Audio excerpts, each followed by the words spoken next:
Good morning, everyone. It is Sunday, November 19th, 2017, and this is your Fun Fact of the Day.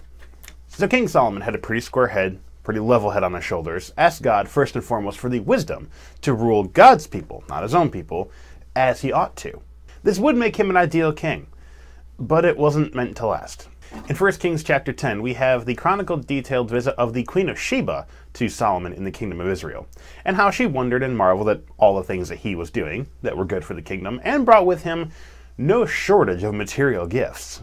Chapter 10 would in fact summarize how Solomon's wealth, material-wise, would increase so greatly that silver was useless. They had so much gold, they didn't even care for silver anymore. Which is kind of odd, because when you have so much of something, usually its value drops. And then that which you have little of, the value rises.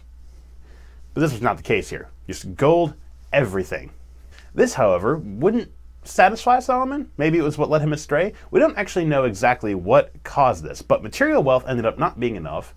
And as we read in 1 Kings chapter 11, the very next chapter, Solomon's attention turned from money and items, materials, to women. It's also worth noting he never said he loved all the material possessions they gained, that he really needed it, so don't jump to comparing him to some king named Thror too quickly.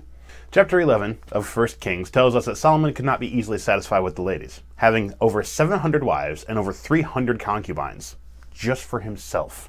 He had so many women reserved for himself that if he took the time for one entire day, just set aside one entire day for one woman at a time, and then took no breaks to seeing one woman after another, constantly day after day, it would take him nearly 3 years before he saw the same woman twice. That's not a good way to live. See, this wouldn't be as much of a problem, except for the fact that a lot of them actually were foreign, including Pharaoh's daughter, people from Egypt, people from other foreign lands, women from other foreign lands.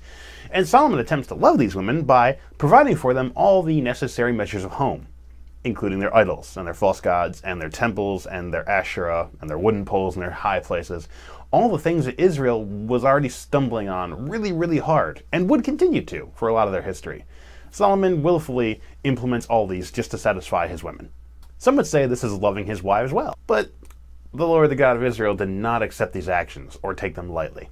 God brought several adversaries and several afflictions against the kingdom that would end up dividing the kingdom, as we'll hear more about in the weeks to come.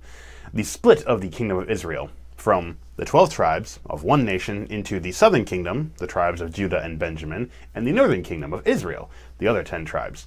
So it wasn't necessarily the material wealth, or even necessarily the women that Solomon had for himself, that was his downfall. It was how he decided to forsake the God that he was supposed to serve for all the other gods that he chose to let his women serve.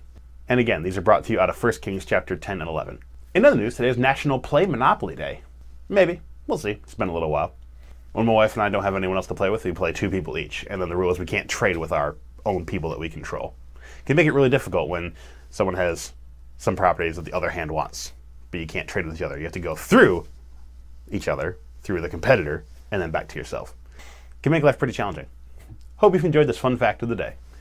See you tomorrow.